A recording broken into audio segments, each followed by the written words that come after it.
Type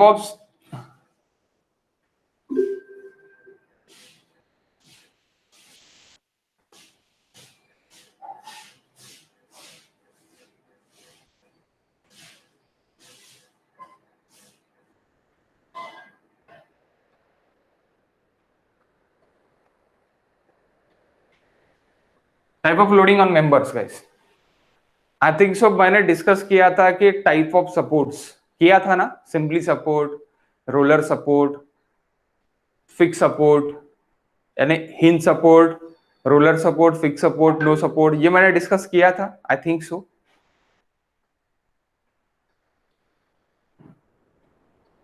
engineering mechanics के batch में। Please say yes और no guys. Okay. Okay. So type of loading now. First it is concentrated load.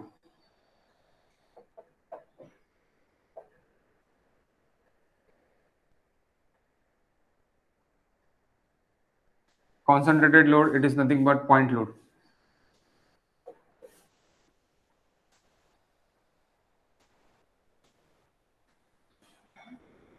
It shows like this. Second, UDL. P से denote करेंगे उसको. Then UDL is nothing but uniformly distributed load.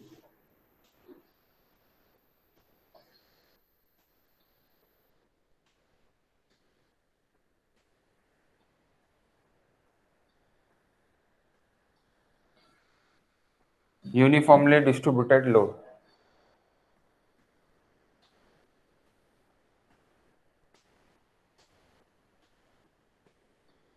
Okay, like this or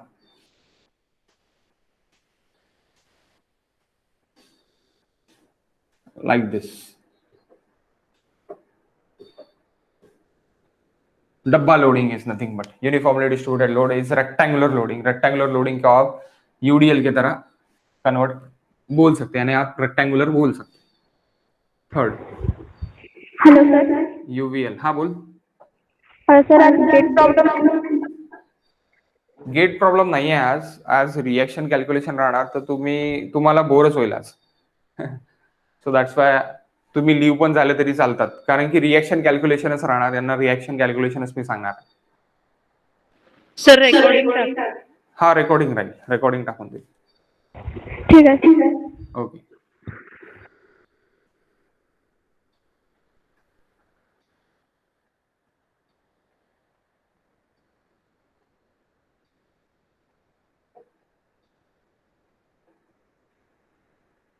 Uniformly varying load.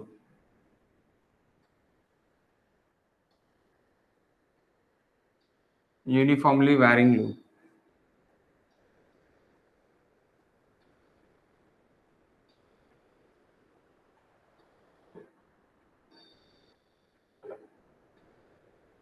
Like this or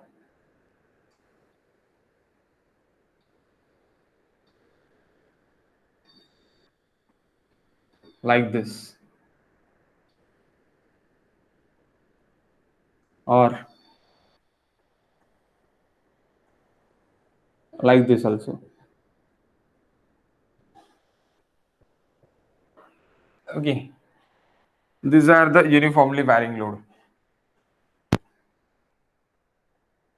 Or again,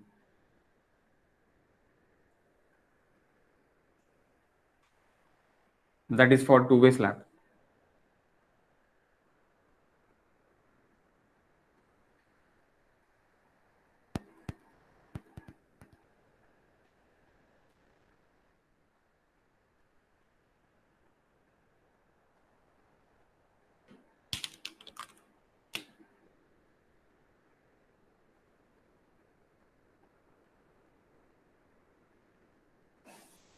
What is W? W per meter, per meter, per meter, per meter and per meter, यानी uniform. Okay. Next uniformly varying load, uniformly distributed load, and concentrated point load. Generally we are using this three, सबसे ज्यादा अपन use करते हैं. Okay, couple मैंने बता दिया कि couple क्या रहता, किस तरह रहता. Uniformly varying load, uniformly distributed load and point load. अभी इसके बारे में अपन देखेंगे. तो पॉइंट लोड भी अपन ने देख लिया है एक्चुअली पहले से. पॉइंट लोड अपन देखते आ रहे हैं. कहाँ पे देखते आ रहे हैं? लाइक फोर्सेस अनलाइक फोर्सेस में देखते आ रहे हैं point load. Like forces unlike forces पे देखते आ रहे हैं ना. पॉइंट लोड भी हम देखते आ रहे हैं. तो उसको लाइक फोर्सेस अनलाइक फोर्सेस में अपन क्या बोल सकते हैं कि that is a point load guys. Okay, that is point load. अब वैरिंग फोर्सेस और ये जो रहेगा आपका क्या बोलते हैं, uniformly distributed load and uniformly varying load. तो इसको किस तरह आप जस्टिफाई करोगे कि इसका मोमेंट कैसे निकलेगा, इसका फोर्स कैसे रहेगा, वो सबसे पहले देख लेते हैं. Okay, so first of all कि जब भी अपन यूडीएल का फोर्स निकालते हैं और यूवीएल का फोर्स निकालते हैं तो उसका area, it is the force. UVL and UDL force for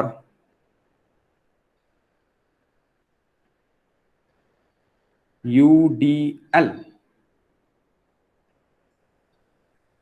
So it is equals to area of UDL. It is equals to force for UDL. Why it is area? क्यों area बोल रहे हो? देखो, it is W per meter and this is length. Length in what? Meter. Length in what? Meter. So मैंने अगर एक example ले लिया, suppose this one the example guys. ये एक एग्जांपल लेता हूं मैं. Suppose it is 4 meter and 20 kilonewton per meter, that is my UDL. 20 kilonewton per meter, that is my UDL. अगर ये मेरा UDL है 20 kilonewton per meter, so मेरा इसका फोर्स क्या रहेगा? Force it is nothing but this UDL diagram area. It is equal to 20 into 4. तो क्या हो जाएगा फोर्स? 20 डिवाइड बाय यानी 20 kilonewton per meter into meter. That meter get cancel. So how much? It is 80 kilonewton. That is UDL का एक force में convert हो गया. एक फोर्स हो गया UDL का. टोटल फोर्स कितना दे रहा? वो 80 kilonewton per meter दे रहा. सॉरी 80 kilonewton दे रहा. टोटल UDL कितना? 20 kilonewton per meter है. बट फोर्स क्या है आपका? 80 kilonewton ये फोर्स है. 80 kilonewton ये फोर्स है. तो की सो 80 kilonewton ये फोर्स है. तो ये अभी एक्ट कहां पे गिर रहा है? कहां पे एक्ट हो रहा है? CG of that figure. CG of that figure 80 kilonewton is acting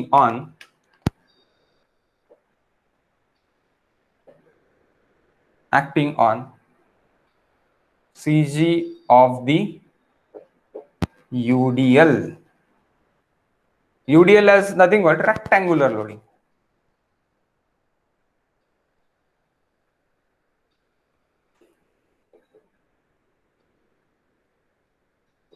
rectangular loading पे एक्ट हो रहा है.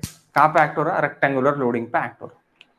This are the rectangular loading and here is P force. It is acting 80 kilonewton. Rectangular का सेंटर कहां पे रहता?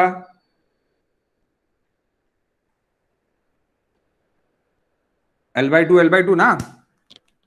So that is 2 meter from the left and 2 meter from the right.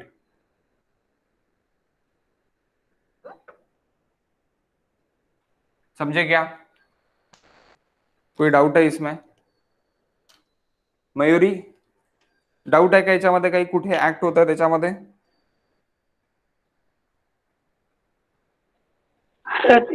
Repeat करा. Area of UDL चा. Area of UDL म्हणजे rectangle. रेक्टँगलचा area काय असतो? Base into height. Height base काय आहे माझा? 4 मीटर. हाईट काय आहे माझी? 20. तर 20 इंटू 4 बी करून टाकला तर मला काय भेटला? एरिया भेटला. ओके, बेस इंटू हाईट राहतो ना एरिया. हा बेस इंटू हाईट. हाईट काय आहे तुझी? इंटेन्सिटी आहे. इंटेन्सिटी आहे ही हाईट तुझी. हाईट काय 20 किलो न्यूटन पर मीटर आहे. 20 kilo Newton per metre into base आपण जर केला तर आपल्याला काय भेटला एरिया भेटला. तर एरिया आपल्याला भेटला तर इंटेन्सिटीचा माझा युनिट काय किलो न्यूटन पर मीटर आहे. किलो न्यूटन पर मीटर आणि बेस काय माझा मीटर मध्ये आहे. तर मीटर मीटर गेट कॅन्सल झाला. आता आपली व्हॅल्यू काय अल्टिमेटली काय आली किलो न्यूटन मध्ये. किलो न्यूटन म्हणजेच माझा काय फोर्स. पण हा 80 किलो न्यूटन ऍक्ट कुठे होता है सीजी ऑफ द रेक्टँगल. तर रेक्टँगलचा सीजी काय राहणार आहे तुझा L/2 राहणार. कळलं का? समजलं का? हो समज. ओके. तर सरळ म्हणजे आता इथे एरिया म्हणजे आपण मीटर मध्येच आपण नेहमी एरिया काढत होतो.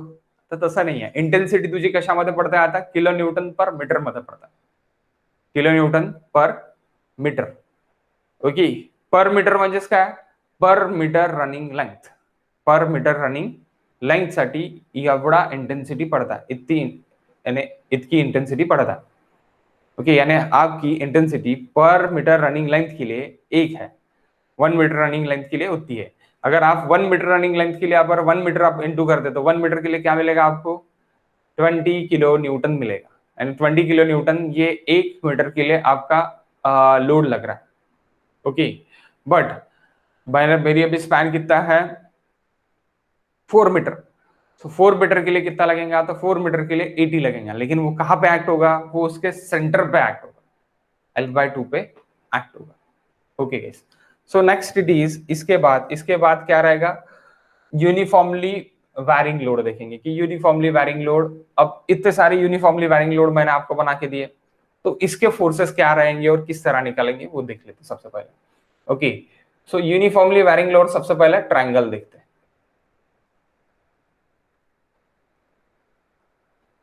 बताओ आप ही बताओ आप कौन सा लोडिंग लेना चाहते हो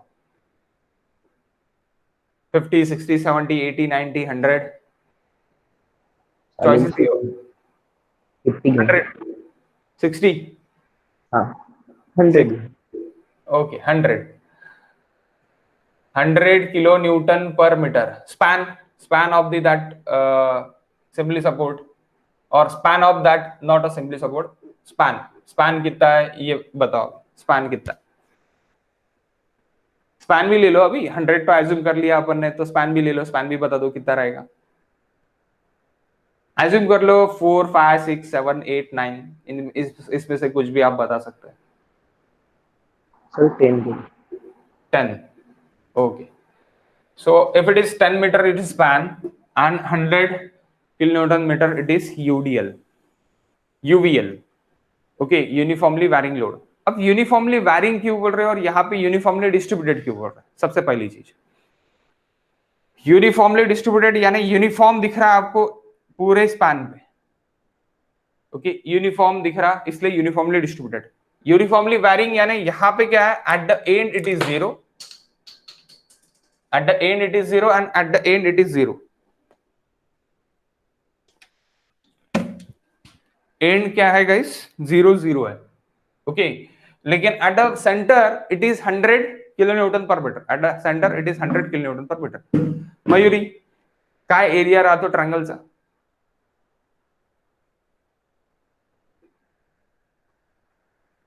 एरिया काय राहतो ट्रायंगलचा area of triangle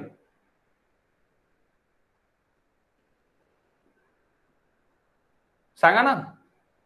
half into base into half is into base into height. Mayuri ट्रायंगलचा एरिया खरंच माहिती नाही आहे का तुला. माहिती होतं सर कन्फ्युज झाली मी. कन्फ्युज कशाला व्हायचा इथे डायरेक्ट तू सांगू शकते काही प्रश्न नाही आहे. अरे चुकलं तरी चालते पण प्रयत्न कर. ओके काय हरकत नाही आहे. Force area of triangle is equals to force of UVL. Force of UVL. So force of UVL निकाल रहे guys.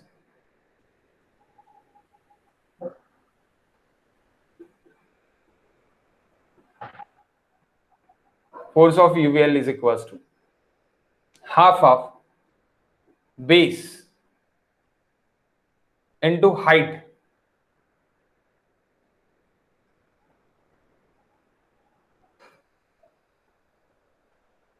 Five hundred kilonewton, 500 kilonewton ना गाइस, 500 किलो न्यूटन उसका फोर्स हो गया। ओके, अब आपको बोला कि ये 500 किलो न्यूटन कहां पे यूज यानी कहां पे लगेगा, तो आप क्या बताओगे, एक्टिंग कहां पे होगा? जैसे कि ये एक्टिंग हुआ आपके सीजी पे, सेंटर। वैसे भी वही वो भी एक्टिंग होगा सीजी पे, लेकिन ट्रायंगल का सीजी, ये ट्रायंगल का सीजी क्या है? सीजी क्या है? It is again L by two, L by two, L by two and L by two, L by two, L by two, it is the CG.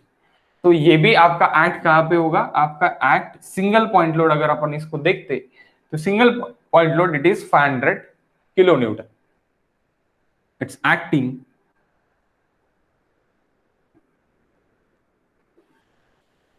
L by 2 from the end,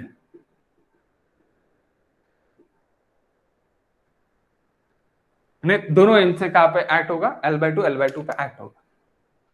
okay, L by 2, L by 2 पे act होगा, यानी आप बोल सकते हैं कि directly it is 10 by 2, 5 metre. Okay, 5 metre पे act होगा।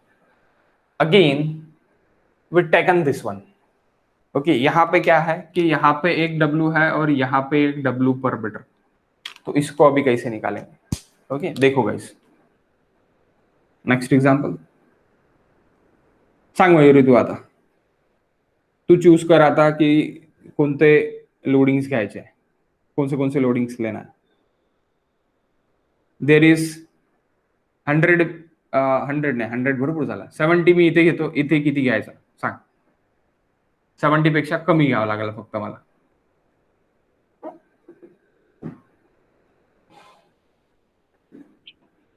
किती घेऊ शकतो म्हणजे आपल्या मर्जीवर?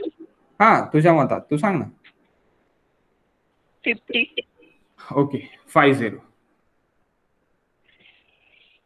Length as you wish, 7, 7 metre. Okay okay, so बघा आता, this part it is UVL, यहां पे क्या है? यूडीएल प्लस यूवीएल, ये दोनों पार्ट आ रहे हैं आप, यानी दो डायग्राम्स दिख रहा है आपको, एक यूवीएल भी दिख रहा और एक यूडीएल भी दिख रहा। ओके, सो फर्स्टली सबसे पहले हम डिवाइड कर देंगे दो पार्ट, दो पार्ट में डिवाइड कर देंगे। ओके, दो पार्ट में डिवाइड कर देंगे, यानी पहला पार्ट और सेकंड पार्ट।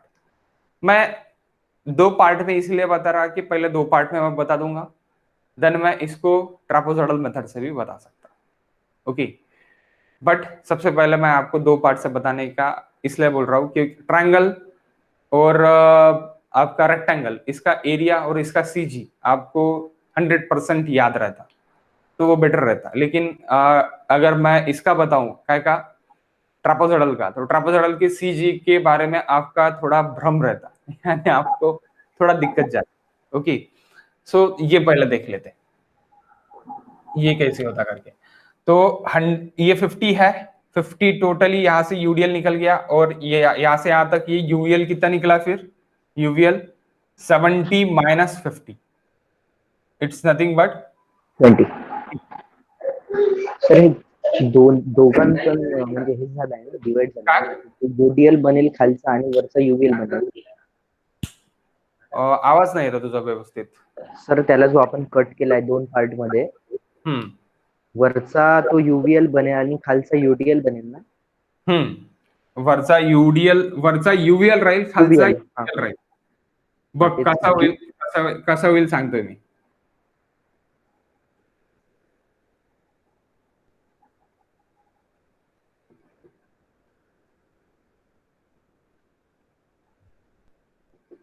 ही पहिली डायग्राम आहे, फर्स्ट अँड सेकंड, याच्यावरचा मी इथे काढतो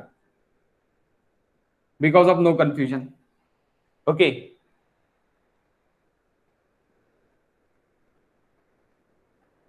लेकिन मैं स्टार्ट कहां से कर रहा हूं? मैं 50 से ही स्टार्ट करूंगा, 0 से नहीं है। ओके, सो इसको आप इस तरह लिख सकते हैं, अलग अलग आप लिख सकते हैं। इट इज 50, तो ये 50 kilonewton per metre, it is uniformly distributed load, and here is uniformly varied load, here is 0 and here is 20 kilo Newton per metre. 20 कहां से निकला, ये अभी 50 माइनस यानी 70 माइनस 50, इट इज बचा कितना 20, तो 20 आपका ट्रायंगल लोड हो गया। अब इसके लिए मुझे अगर सीजी फाइंड करना है, सीजी फाइंड करना है और मुझे टोटल लोड निकालना है, तो मैं कैसे निकालूंगा टोटल लोड? सबसे टोटल लोड पहले तो इन दोनों का एरिया, दोनों का एरिया क्या रहेगा, टोटल फोर्स रहेगा, दोनों का एरिया टोटल फोर्स रहेगा। ओके, देखो total force of loading, total force of loading diagram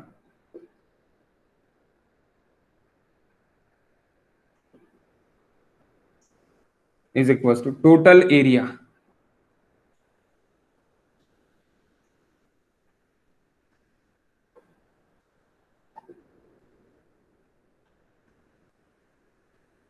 total area of loading diagram. तो फोर्स, सबसे पहले फोर्स निकाल लेंगे, देन उसको देखेंगे कि वो फोर्स कहां पे एक्टिंग हो रहा। ओके, तो F1 plus F2, F1 plus F2, F1 काय के लिए है, रेक्टेंगुलर डब्बा पोर्शन, ओके डब्बा पोर्शन, एंड F2 काय के लिए है guys, F2 for triangle, F2 for triangle. Okay, so F1 सांग मयुरी आता F1 काय राहणार आहे, it is also 7 metre and it is also 7 metre, F1 plus F2, तो F1 क्या रहेगा, रेक्टेंग्युलर पार्टचा आयडिया काढायचा ना या मध्ये, या विड्थ इनटू हाईट, हा खूप ब्लर दिसत आहे तर ब्लर दिसता, 1 मिनिट 1 मिनिट, तो माझ्याच नेटवर्कचा प्रॉब्लेम आहे। नाही नाही आता होऊन जाईल, थोडं क्लिअर होऊन जाईल, 1 मिनिट थांब, आता सांग,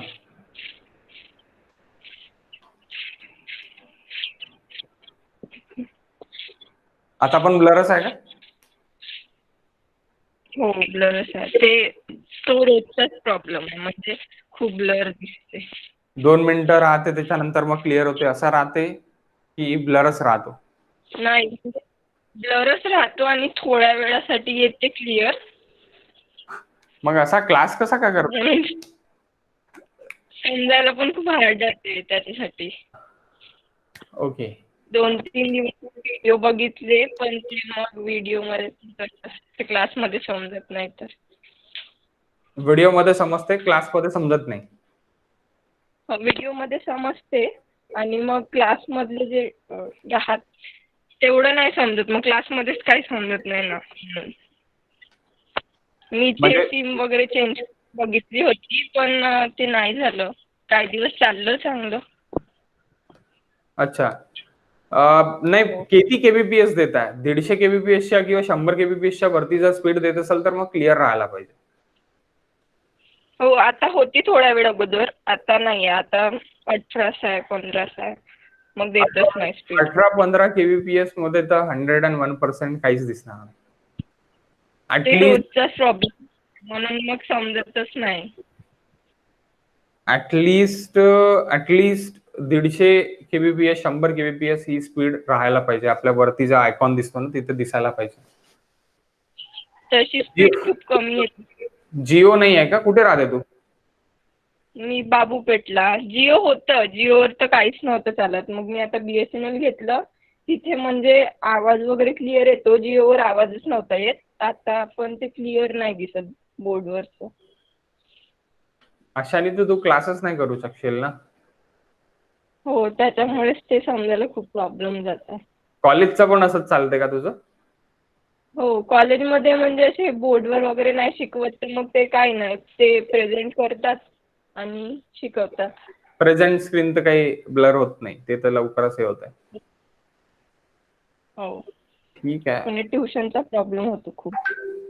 पण काही दुसरा अल्टरनेटिव्ह ऑप्शन, एनी वायफाय वगैरे? हो ते बघते आता ट्राय करून, त्याच्याने झालं तर. हा, जिओ आहे 399 मध्ये सध्या चालू आहे. पहिला महिना फ्री आहे, पण फर्स्ट मंथ फ्री आहे. हो इन्स्टॉलेशन चार्ज काहीतरी 1,500 रुपये आहे आणि 30 MBPS ची स्पीड आहे. आणि बीएसएनएल पण आहे. बीएसएनएलचा पण वायफाय नियर अबाउटली त्याच रेटला आहे. ओके, सेम रेटला नियर अबाउटली 499 काहीतरी प्लॅन आहे, पण 30 MBPS स्पीड आहे. ओके, म्हणजे जो कोणता भेटत असेल तर तो लावणं बरोबर बेटर राहणार पूर्ण घरच्यांसाठी. कारण की असे जर सिम चेंज करत राहिलं तर कसं होणार? एअरटेल नाही आहे का? हो एअरटेलचं सिम नाही आहे? नाही म्हणजे त्याचं नेटवर्कच नसते. एअरटेल घेणार होती मी, पण मग बीएसएनएल थोडं बरं असते म्हणून बीएसएनएल घेतलं. नाही, ऍक्च्युअली नेट स्पीड साठी आता सगळ्यात बेस्ट चंद्रपूर मध्ये आपल्या जेवढे हा सेम प्रॉब्लेम आपल्या सिनियर्सला पण होता, तुमच्या फायनल इयर्सला, तर त्यांनी एअरटेलवर स्विच केलं, त्यांना प्रॉब्लेम सुटलेला आहे. संजय नगर मध्ये एअरटेल चालत आहे, जिओ न चालता एअरटेल चालत. हा, जिओचा तर खूप प्रॉब्लेम होता बीएसएनएल पेक्षा खूप, म्हणजे जिओ क्लायंट माहिती नव्हते नाही का बरं भरपूर जास्त प्रॉब्लेम देऊन राहिलेला आहे लॉकडाऊन मध्ये. पहिले नव्हता एवढा प्रॉब्लेम, आता भरपूर जास्त प्रॉब्लेम देतात. आता ते फायबर आणलं, फायबर लोकांनी घ्यायला पाहिजे बा, म्हणूनच प्रॉब्लेम देता की काय, असंच सारखी गोष्ट काहीतरी आहे. पण एअरटेल नाही देता. एअरटेल बढिया चालतं, मस्त चालतं एअरटेल. एअरटेलचं जर कव्हरेज नसल तर ठीक आहे, पण कव्हरेज जर असेल तर तू एअरटेल एकदा बघ यूज करून, कारण की त्याचा 4G मध्ये 500 kbps पर्यंत स्पीड देत आहे. हो एअरटेल बघते ट्राय करून. ठीक आहे. आणि ब्लर येते ना, तर तेव्हा काय करायचं, रिजॉईन करून घ्यायचं. म्हणजे आता तू रिजॉईन करून बघ, तुला मे बी स्क्रीन टोटल येऊन जाईल. नाही काय? मी केलाय तसं, म्हणजे नेहमी तो प्रॉब्लेम आला की करतो, तर नाही होते तसंच येते बोलून. पूर्ण तसंच येते का? आता पण 30 स्पीड आहे का, म्हणजे समथिंग kbps? हो तेवढीच. आता 19च देत नाही फक्त. म्हणजे मी ब्लर दिसतोय आणि बोर्ड काहीच नाही दिसत असं असाल? बोर्ड पण ब्लर आहे, तुम्ही पण ब्लर आहे. बेकार आहे. ठीक आहे, करण तुझ्याकडे नाही आहे ना काही प्रॉब्लेम? नाही सर. ठीक है, आप देख लेते, यानी अभी इस पे तो कुछ नहीं कर सकते, यानी ये तो नेटवर्क इश्यू है, तो इस पे तो कुछ भी नहीं कर सकते. ठीक आहे, देख लेते. व्हिडिओ बघून घेशील, आता तेच म्हणू शकतो मी. व्हिडिओ मध्ये तर काहीच प्रॉब्लेम नाही जात ना, व्हिडिओ मधून समजून जातं ना पूर्ण? हो हो म्हणजे त्याच्यामध्ये काही प्रॉब्लेम राहिला फोन करून विचार, आणि थोडं सिमचं बघ लवकरात लवकर, कारण की हे असं जर प्रॉब्लेम राहणार तर कसं करणार आहे?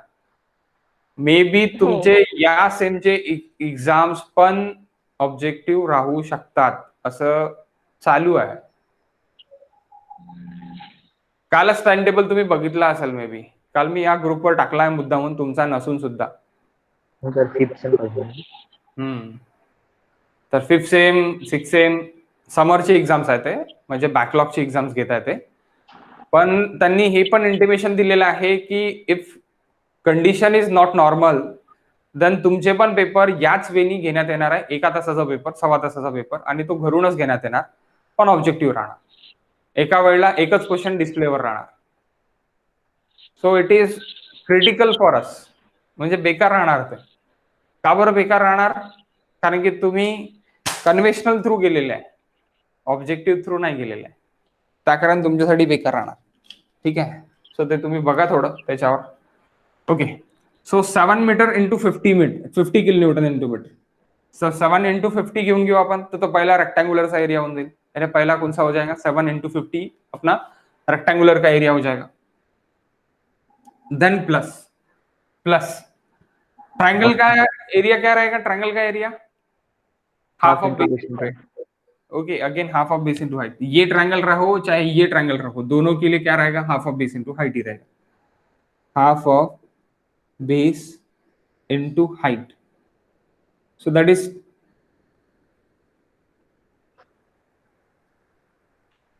7 यानी मीटर मीटर गेट कैंसिल, बचा क्या किलो न्यूटन, यहाँ पे भी kilo Newton per metre and metre get cancel, बचा क्या किलो न्यूटन। तो टोटल अभी बताओ इसका 420 सर।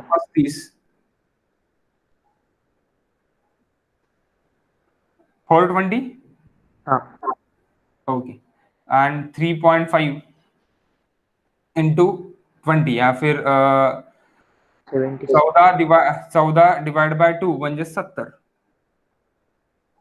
ओके यानी F1 कितना है 350 है एंड F2 कितना है 70 है, तो obviously it is 420 kilo Newton. Okay that is F। F1 F2 इसलिए लिखना जरूरी है कि जब आप इसका CG निकालोगे तब F1 F2 आपको चाहिए। ओके तो CG ऑफ दिस डायग्राम अगर मुझे लेना है तो मैं x बार में लूंगा, मैं ये इरेज करता guys. Okay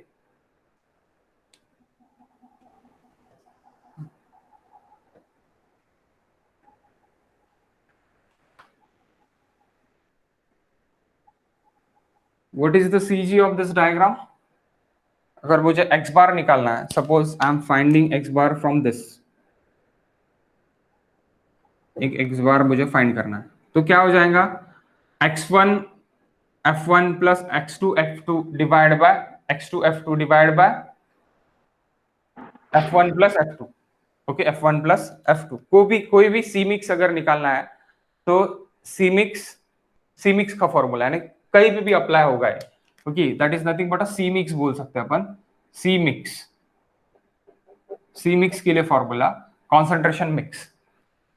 concentration mix into any constant यानी जैसे कि अभी यहाँ पे f है तो f प्लस f1 प्लस सी मिक्स यानी निकालना है तो C1 f1 plus C2 f2 divide by f1 plus f2, तो सी मिक्स निकल जाएगा। सी मिक्स यानी C ऊपर रखूंगा मैं, तो वैसे यहाँ पे अभी x है तो मैं x ऊपर रखूंगा, जैसे मुझे x बार निकालना है।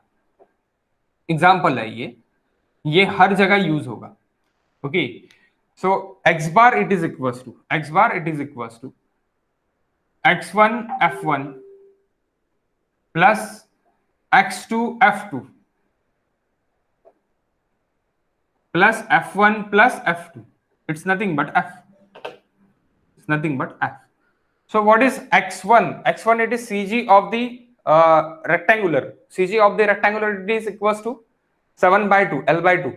okay L by 2 यानी 7/2 फ्रॉम दिस पॉइंट। अगर मैं लेफ्ट से ले रहा हूं तो लेफ्ट से, तो मैं इसको क्या लिखूंगा x बार लेफ्ट लिखूंगा अगर मैं लेफ्ट से ले रहा हूं तो। ओके और यहां से भी लेफ्ट से x बार लेफ्ट, तो 7/2 into f1 it is equal to 350 plus x bar two क्या रहेगा, यहां से अगर मैं जो जीरो वाला पॉइंट रहता है वहां से अगर मैंने लिया तो 2/3 रहता 2/3 ऑफ L, और जहां से मेरी हाइट रहती वहां से मेरा CG क्या रहता ट्रायंगल का 1/3 ऑफ L, है ना। जहां पे जीरो साइड रहेगा वहां से 2/3 ऑफ L रहेगा, और जहां से यानी हाइट रहेगी आपका, हाइट ऑफ द क्रॉन रहेगा वहां से आपका 1/3 ऑफ L रहेगा CG। तो मैं कहां से ले रहा हूं, मैं जीरो साइड से ले रहा हूं। Okay that's why 2/3 of 7 into 2/3 of 7 into f2 it is equals to 70 divide by 350 plus 70 is nothing but आप बोल सकते हैं 420 directly. What is x bar left, क्या है करण x बार लेफ्ट।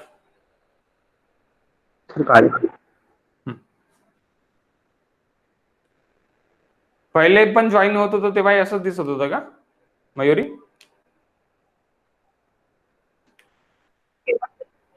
म्हणजे स्टार्टिंगला बिफोर 12 डेज पहिला दुसरा क्लास पण असंच दिसलं? हो तेव्हा पण असंच आहे। ओके ओके हो. सर 4.66. 4.66.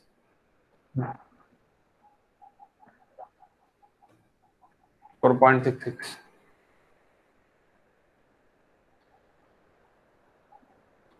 सो एक्स बार लेफ्ट अगर 4.66 है तो एक्स बार राइट कितना रहेगा? L minus x bar left, क्योंकि उधर से ये टोटल एल है, एक्स बार लेफ्ट अगर 4.66 है तो इधर का क्या रहेगा? एक्स बार राइट रहेगा. So 7 minus 4.66 is nothing but 2.34. 667 नाही आलं ना? नाही सर, 6666 पूर्ण total. Okay okay okay. X bar right, तो ये X bar left X bar right, यानी यहाँ पे एक्ट करेगा. यहाँ से कहाँ से एक्ट करेगा? ये 7 मीटर है.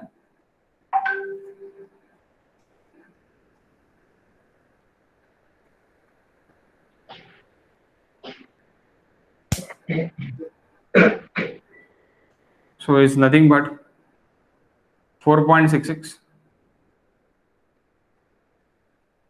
and 2.34. 2.34.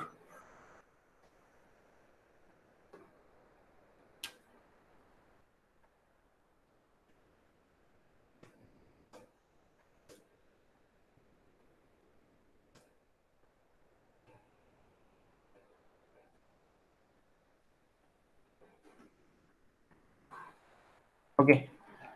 सो यहाँ पे एक्टिंग हो, तो इस तरह अपन अगर मेरा इस तरह का लोड है तो अपन निकाल सकते हैं.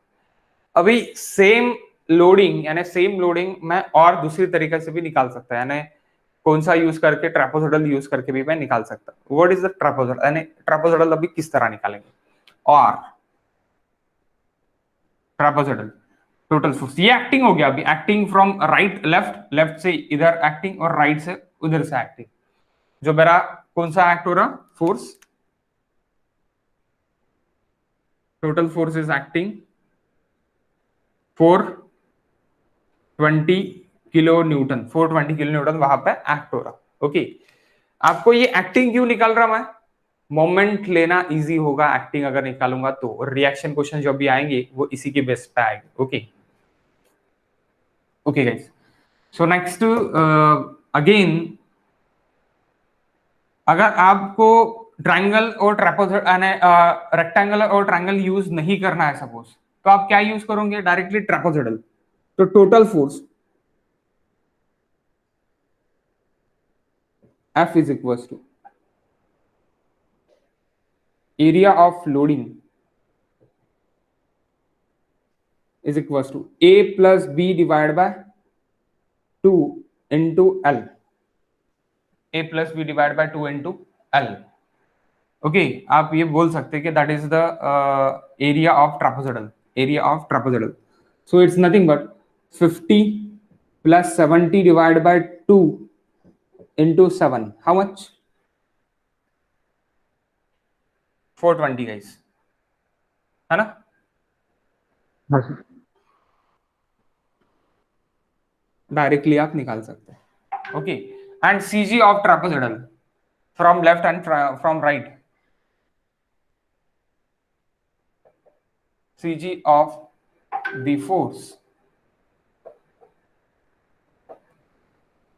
जहां से ले रहे, ओके जहां से ले रहे आप, जहां से आप ले रहे, यहां से अगर मैं ले रहा हूं, लेफ्ट से ले रहा हूं, CG from left,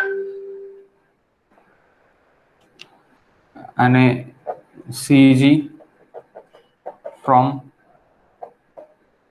left, x bar left is equals to twice of opposite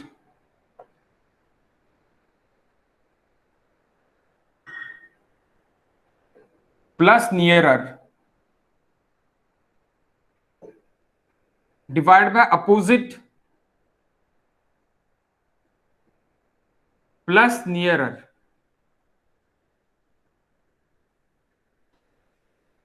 into L by और H by 3. L और H आप कुछ भी बोल सकते हैं. जैसे कि अभी यहाँ पे मेरा एल है, तो मुझे एल लेना पड़ेगा। Okay, so guys x bar left twice of opposite यानी क्या है, अगर मैं एक्स बार लेफ्ट से ले रहा तो मेरा ट्वाइस ऑफ अपोजिट 70 है, यानी मैं 50 की इससे ले रहा तो मेरा अपोजिट क्या है 70 है। 70 into 2 into 70 sorry, twice of opposite यानी 2 into 70 plus nearer it is 50 divide by 70 plus 50। Okay, H H यानी ये हाइट इसके लिए आपका एच यानी ये एल हो गया है, L it is L by 3, it is 7/3। How much?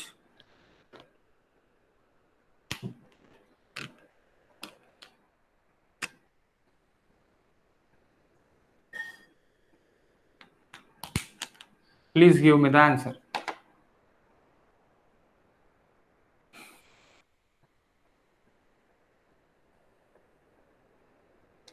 Karan please बताओ कितना आता जल्दी।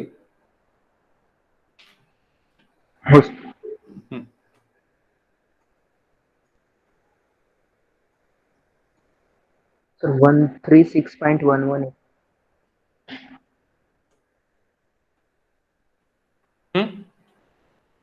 136.11।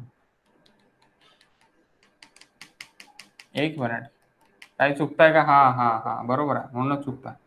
पॉज प्लस घ्यायचं होतं रे, प्रिंटिंग एरर झाला।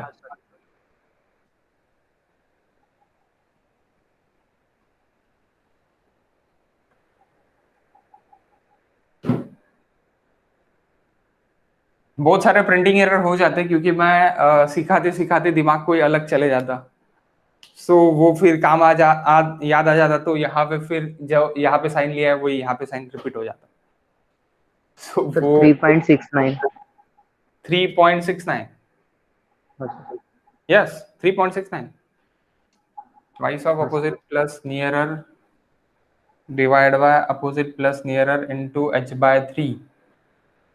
3.69 ये तो नहीं निकलने को होना था, ये तो फिर गलत हो रहा।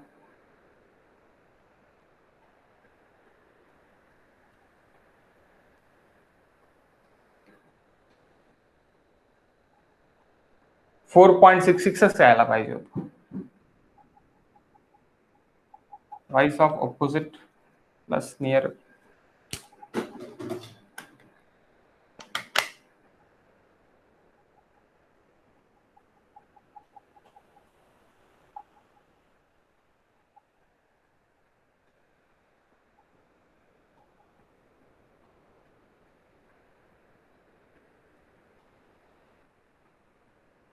हम्म, 3.69 होता, चुकत आहे कुठेतरी। एक तर approach approach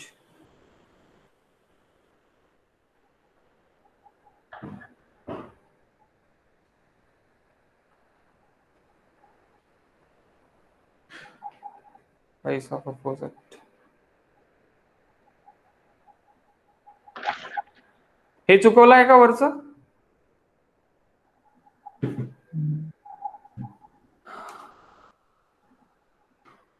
x left x1 it is 3.5 into 350 plus 2/3। हा वरचं चुकलं आहे कारण नाही नाही नाही नाही नाही चुकलं नाहीये, नाही सॉरी, नाही एक मिनिट, फॉर्म्युला बरोबर आहे ना? फॉर्म्युला बरोबर आहे।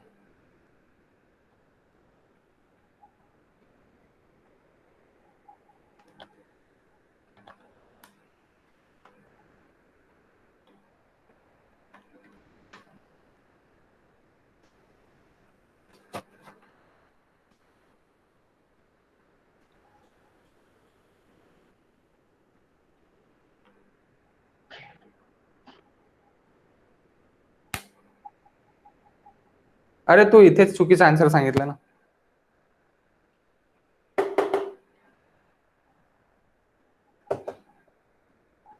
परत कर, it is x left it is 3.69।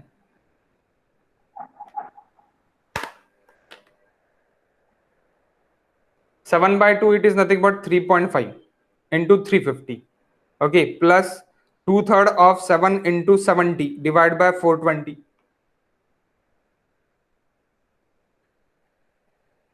694 असा काहीतरी येऊन राहिलेला आहे. सो 694 इट इज इक्वल्स टू 69 आप बोल सकते हैं directly. Okay, so 7 minus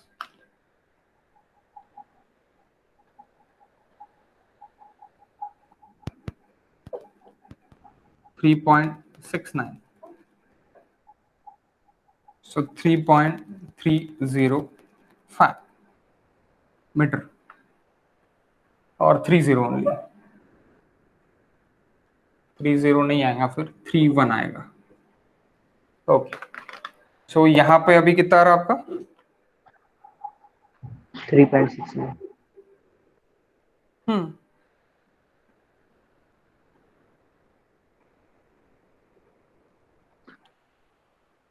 same आ रहा ना? हाँ सर. 3.69 नहीं आ रहा. ओके, यहाँ पे कैलकुलेशन गलत हुई थी. Formula is correct. Okay, formula is correct. और एक्स राइट भी अपन उसी तरह ले सकते. एक्स राइट भी अपन किस तरह ले सकते? Twice of opposite. Twice of opposite क्या रहेगा? 2 into 50 अगर एक्स राइट से लेना है तो. Plus nearer divide by 50 plus 70 into 7/3. या फिर इस तरह भी आप निकाल सकते हैं. यानी ट्वाइस क्या कर दो, वही फॉर्मूले में 50 को ट्वाइस कर दो. 3.31 मीटर.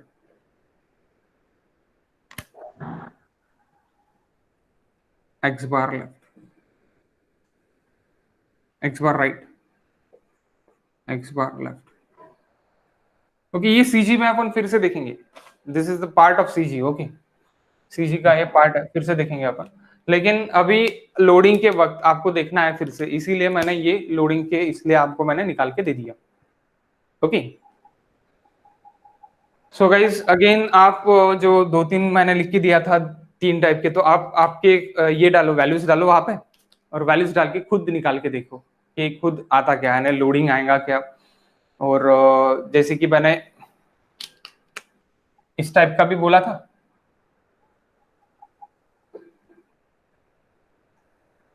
तो यहाँ पे क्या बनेंगे? ये 2 ट्रायंगल और बीच का रेक्टेंगल. रेक्टेंगल. हाँ, तो ये भी आप निकाल के देख सकते हैं कि कहाँ पे एक्ट होगा करके. ओके, सीजी उसका क्या रहेगा? It is L/2 he CG रहेगा पूरे डायग्राम का, क्योंकि सिमेट्रिकल ट्रायंगल है बाजू में और बीच में क्या है? रेक्टेंगल है. तो उसका भी सीजी L/2 रहेगा डायरेक्टली. इसका सीजी क्या रहेगा? डायरेक्टली अपन L/2 बोल सकते हैं. If it is this and this, A is equal to A है तो ओके, L/2 डायरेक्टली सीजी रहेगा. तो वो भी आप निकाल के देख सकते हो. तो ये फोर्सेस, टाइप ऑफ फोर्सेस हो गया. टाइप ऑफ फोर्सेस किस तरह रहेंगे और कहाँ पे उसका सीजी रहेगा, ये अपन ने आज देख लिया. अपन कल इसके रिएक्शंस देखेंगे कि रिएक्शंस किस तरह निकालेंगे अपन इस पे, यानी रिएक्शंस वाले क्वेश्चंस देखेंगे. जो प्रीवियस गेट क्वेश्चंस में आया है वो वाले देखेंगे और नॉर्मल वाले देखेंगे. कि तो वैसे ही अपन अभी एक स्मॉल एग्जांपल देख लेते हैं रिएक्शंस का. एक स्मॉल एग्जांपल 2 मिनट में. Okay guys, 1 minute. ये रेस करूं मैं? हो गया आपका? हाँ सर. मयूरी आता दिसताय क्लियर की आता पूर्ण ब्लरच आहे? ब्लरच आहे. कसा करते का तू क्लास?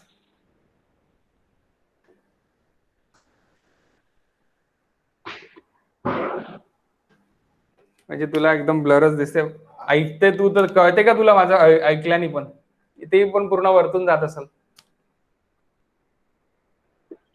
म्हणजे आधीचे टॉपिक समजत होते, तुम्ही ते होमवर्कला वगैरे दिले होते ते. हा, आताचे थोडे नाही समजत.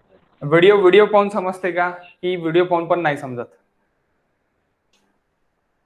व्हिडिओ हे वाले नाही बघितले, ते बघितले होते, ते कळत नाही. आताचे नाही बघितले का तू व्हिडिओज? नाही. आताचे पण व्हिडिओज बघ. व्हिडिओ बघून जर नाही कळलं तर विचार.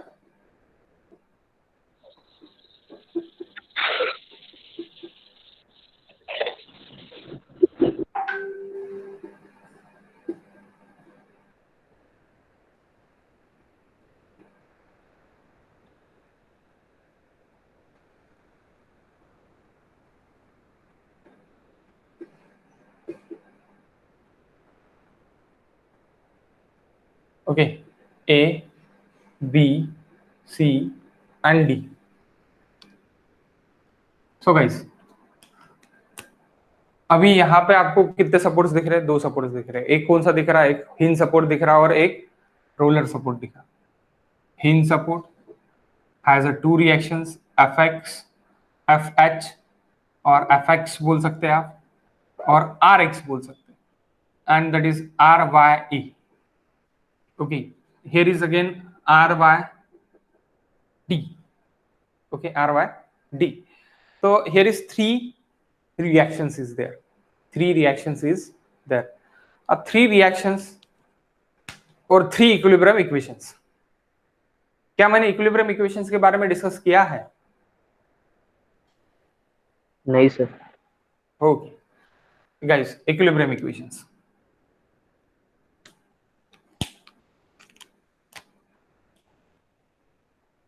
ये क्वेश्चन वैसे की वैसे ही रहने दो. क्वेश्चन को थोड़ी देर में अपन लेंगे. पहले इक्विलिब्रियम इक्वेशंस के बारे में डिस्कस करना पड़ेगा, मैंने डिस्कस नहीं किया है. Okay,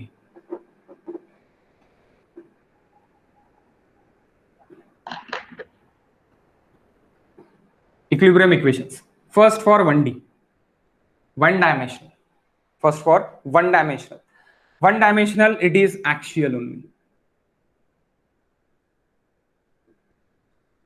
One dimensional, it is axial only. And अभी यहाँ पे क्या रहेगा? Summation of fx is equals to 0 only. Summation of fx is equals to 0. एक ही equilibrium equation रहेगा. It's only one equilibrium equation. Equilibrium equation. Equilibrium equation कितना रहेगा? तो सिर्फ और सिर्फ ये 1 रहेगा, एक रहेगा. ओके, 2D के लिए. और एक्शियल रहेगा. तो एक्शियल किस तरह, फोर्स किस तरह रहेगा मेरा? एक्शियल फोर्स टाई यानी tension member,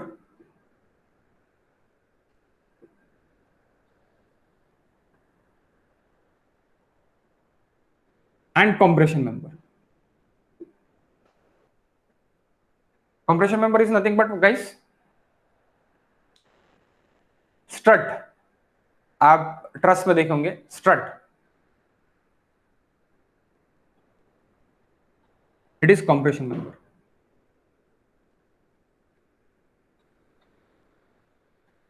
okay, compression member, strut, compression. तो एक्चुअली फोर्स लग रहा है. अब एक्चुअली लग रहा है यानी क्यों? क्योंकि मेंबर के एक्सिस से पास हो रहा है. It's pass on the member axis. Member की एक्सिस, मेंबर की एक्सिस कौन सी रहती? Along the length of the length से सेंटर से जो भी पास होंगी वो मेंबर की एक्सिस रहेगी. लेंथ के सेंटर से पास होने वाली, यानी ये टोटल लेंथ है, तो ये सेक्शन है आपका, सेक्शन के सेंटर से पास हो रहा, यानी क्या हो रही? Member axis. यानी क्या है? Member axis. मेंबर एक्सिस से जो भी लोड लग रहा है दैट इज एक्शियल लोड, क्योंकि उसके मेंबर एक्सिस पे लग रहा है, इसलिए एक्शियल लोड. और एक्शियल लोड्स क्या देगा? Only 1D. 1D वो सिर्फ और सिर्फ एक्शियल फोर्स डायग्राम देगा मुझे. कौन सी डायग्राम देगा? It's gives only axial force diagram.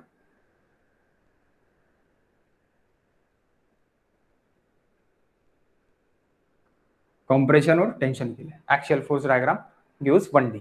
Now discuss about 2D.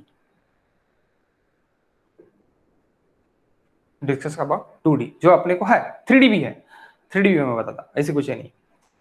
2D, 2D it is 2-dimensional. Okay, 2-dimensional gives axial force, shear force, torsion, bending moment.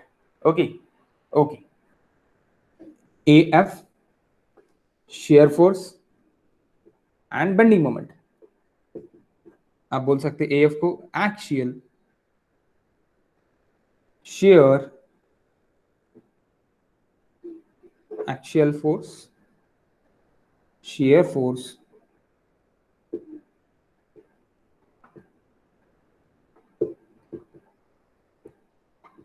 Bending moment. Axial force, shear force, bending moment. अब axial force, shear force, bending moment क्यों, कैसी आएगा? Member पे actually नहीं, perpendicularly load लग रहा है axis से.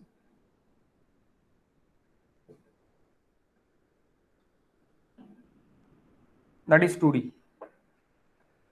That is 2D.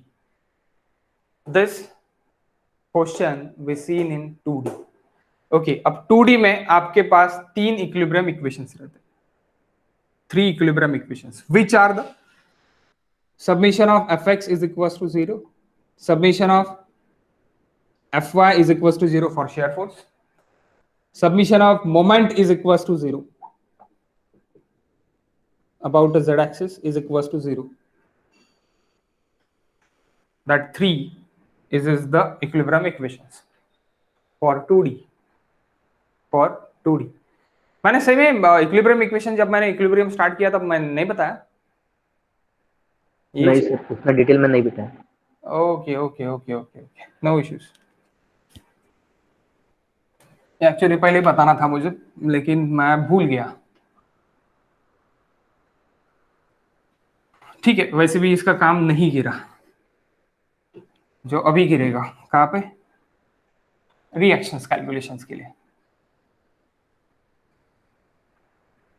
हमने अभी तक moment about R resultant is equal to moment about forces, इसी से ही मैक्सिमम कैलकुलेशंस अपन ने किए हैं। ओके, सो नाउ अभी आपको इक्विलिब्रियम इक्वेशंस भी लेना पड़ेगा, इक्विलिब्रियम इक्वेशंस। तो that is 2D, but 2D it is apply for this figure fx, यानी आप स्ट्रेस x स्ट्रेस y ये आप बोल सकते हैं, but stress s stress y जब अपने आएंगे तब आपको 2D देखना पड़ेगा। तो ये अपन कहाँ पे देखेंगे, ये हम सॉम में देखेंगे। इट इज द बेसिक, ये जो है ये सॉम का पार्ट है, जो आपका EM का पार्ट नहीं है। That is stress x, sorry stress y, stress x, stress x, stress y, that is tau, tau it is shear, tau। ये 2D के लिए आपकी स्ट्रेस बॉक्स डायग्राम, 2D के लिए स्ट्रेस बॉक्स डायग्राम। तो 2D में आपका परपेंडिकुलर लोडिंग लगेगा, परपेंडिकुलर एंड एक्सियल दोनों लोडिंग लगेंगे। तो परपेंडिकुलर एंड एक्सियल लोडिंग जहां जहां पे लग रहा है, परपेंडिकुलर की वजह से इट्स 2D में combination of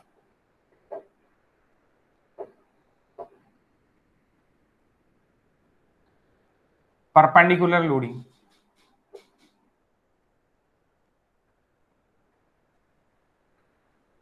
and axial loading, perpendicular loading and axial loading। Perpendicular loading is gives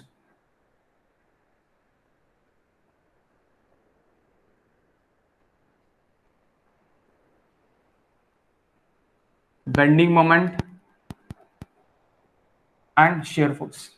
bending moment shear force दोनों देंगे, पहले शेयर फोर्स आएगा देन बेंडिंग मोमेंट आएगा। A one minute, shear force and bending moment, that is chronology. Okay, shear force then bending moment, shear force and bending moment, perpendicular loading। axial loading gives axial force diagram, AFD। okay, AF, so axial force gives, axial loading gives AF।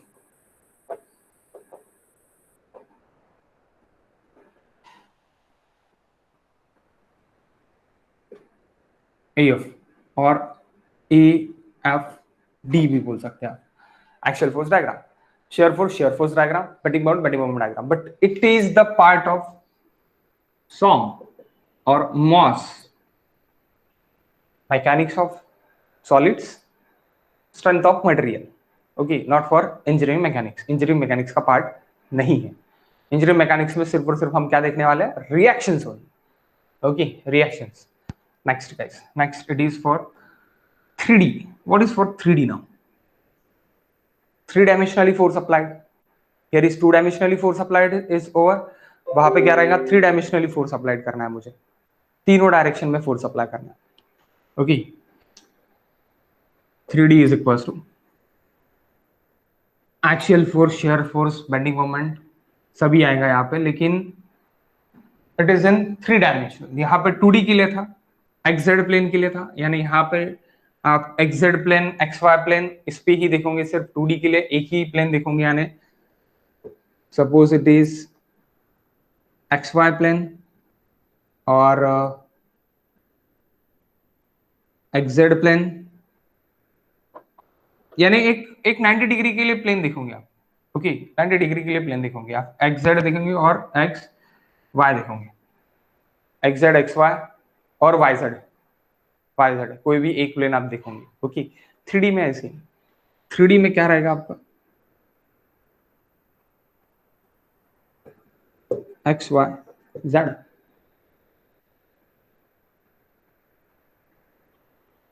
Mechanics of elasticity और plasticity में हम ये देखने वाले हैं।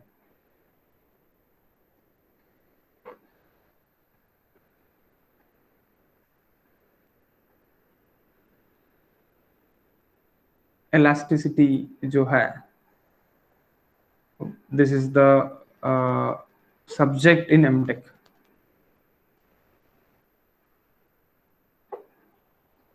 Okay, Poisson's ratio वगैरह वहां पे डिराइव करना पड़ता है, आपको नहीं पता अभी पॉइजंस रेशो वगैरह क्या है। इट मे बी अगर आपके इसमें हुआ होगा, कहाँ पे,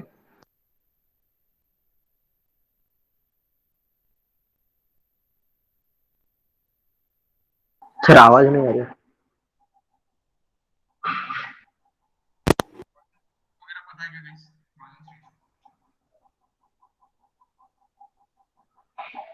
ये 3D diagram, 3D sir diagram आवाज कमी झाला.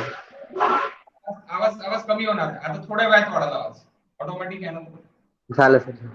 ओके ओके, सो ये 3D है, अभी 3D में 3 डायमेंशनल्स अभी बन रहा है। क्या बन रहा है? 3 डायमेंशनल्स। ओके, सो तीनों डायरेक्शन से फोर्सेस लगेंगे, यानी तीनों डायरेक्शन से फोर्सेस लग रहे हैं। ये आपका कौन सा हो गया, ये अगर आप प्लेन देख रहे हैं, that is y, that is z, that is x। So x y and z। तो ये आपका जो प्लेन है, ये प्लेन अगर मैं देख रहा हूं, दिस एंड दिस प्लेन अगर मैं देखूंगा, तो yz प्लेन है, yz यानी ये y और z प्लेन, ये x y plane, x y plane. देखो यहाँ पे क्या हो रहा है, x है और इधर क्या है, y है, तो ये x y प्लेन है, इसको आप x y प्लेन बोल सकते हैं, ये इसको आप y z प्लेन बोल सकते हैं। यानी y z प्लेन पे जो भी फोर्सेस आएंगे वो आपको देखना पड़ेगा, x y प्लेन पे जो भी फोर्सेस आएंगे वो आपको देखना पड़ेगा। और z y plane, z y plane है, जेड वाई प्लेन, तो जेड वाई प्लेन पे क्या है वो देखना पड़ेगा। और एक्स वाई प्लेन, ये एक्स वाई प्लेन अगेन, और again X Z plane, X Z plane, ये नीचे वाला एक्स जेड प्लेन, इस पे क्या फोर्सेस है वो देखना पड़ेगा। तो यानी यहाँ पे जो भी फोर्सेस रहेंगे मेरे, तो वो आपको कौन से रहेंगे, एक्स जेड प्लेन पे रहेंगे। यानी it is stress Y, it is stress about what, xz, stress about x, stress about zx। Okay, इस तरह रहेंगे। तो ये 3D डायमेंशनल यानी 3 इसमें रहेगा, तो तीनों इसमें, तीनों प्लेन्स पे यानी तीनों प्लेन्स पे रहेंगे, तो तीनों प्लस यानी x प्लस x माइनस, यानी x plus x minus, y plus y minus, z plus z minus. तो ऐसी तीनों प्लेन्स रहेंगे। तो यहाँ पे क्या होगा, यहाँ पे इक्विलिब्रियम इक्वेशंस कितने रहेंगे, 6 कौन से रहेंगे, summation of fx is equals to 0, summation of fy is equals to 0, summation of summation of fz is equals to 0, fz is equals to 0, then summation of moment about x is equals to 0, that is for torsion, summation of moment about y is equals to 0, that is negligible,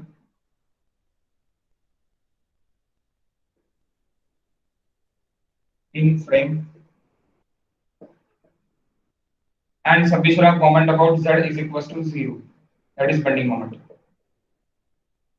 okay, in frame. Okay, so ये आपको दिखेगा कहाँ पे, actual building में। fx, fy and fz it is also negligible।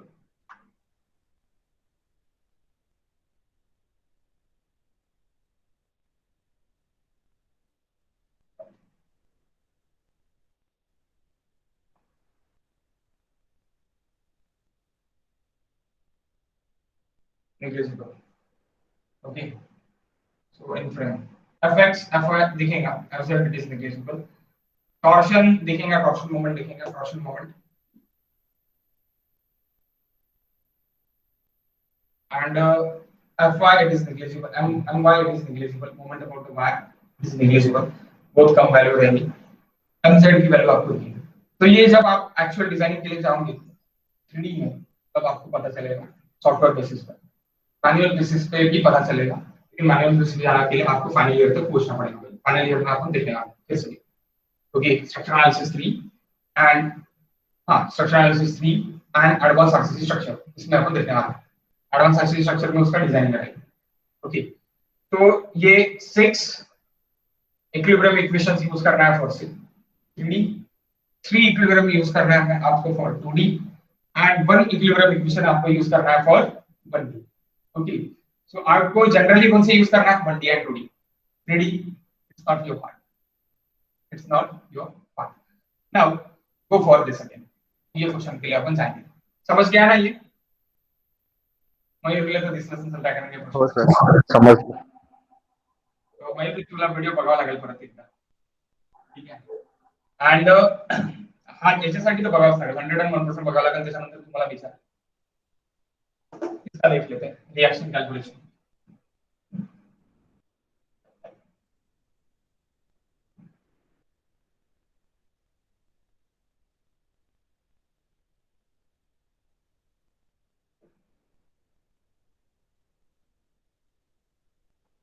Three में मैं बहुत बहुत बता सकता हूं, लेकिन आपके काम का नहीं है अभी फिलहाल।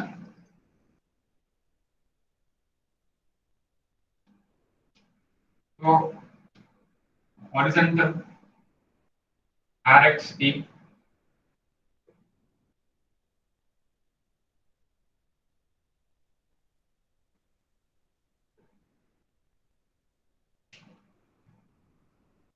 taking moment about A is equals to 0, clockwise getting positive, anti-clockwise negative।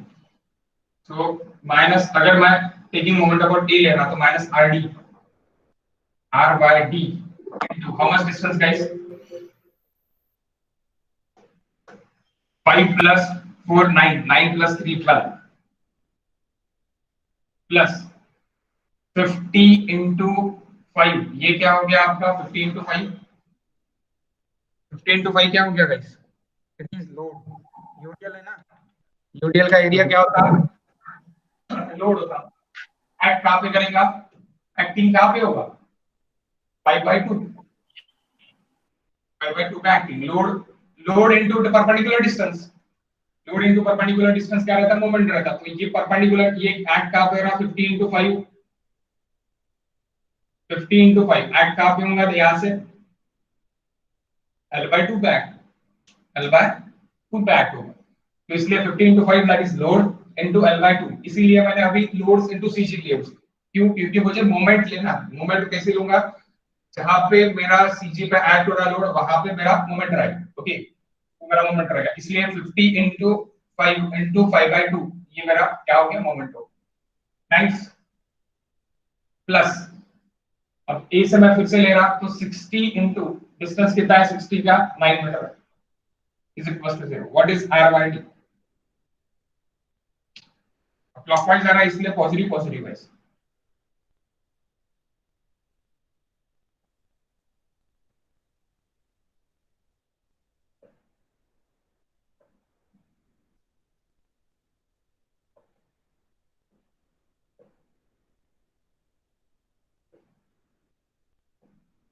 बताओ जल्दी बताओ।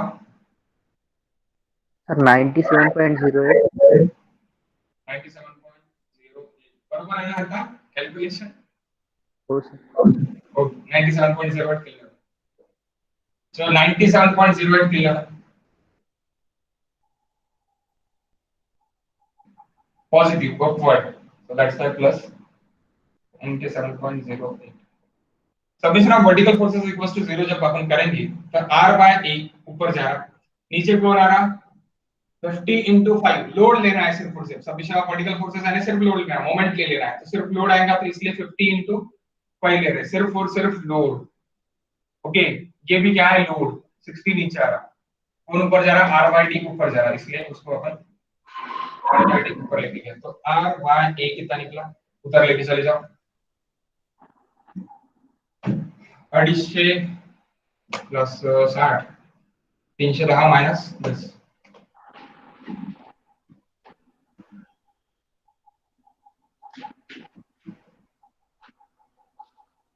2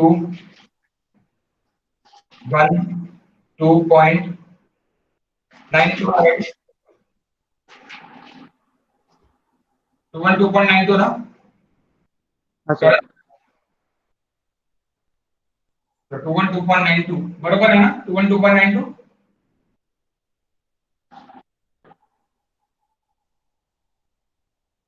बरोबर है क्या,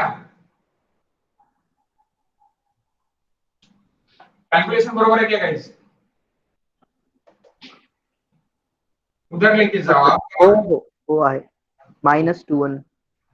नाही प्लस 212 होईल ना, तिकडे चाललं जाईल तर हे दोन्ही प्लस होऊन जाईल, हा मायनस होऊन जाईल ना, हाँ सर. हाँ.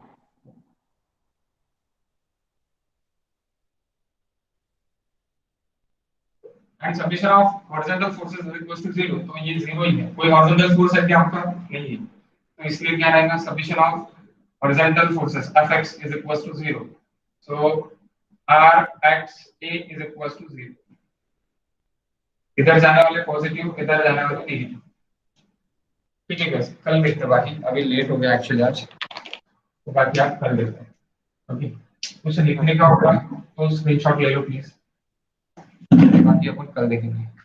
मयूरी व्हिडिओ बघ आणि लवकरात लवकर आपला नेटवर्क इश्यू जो आहे तो लवकरात लवकर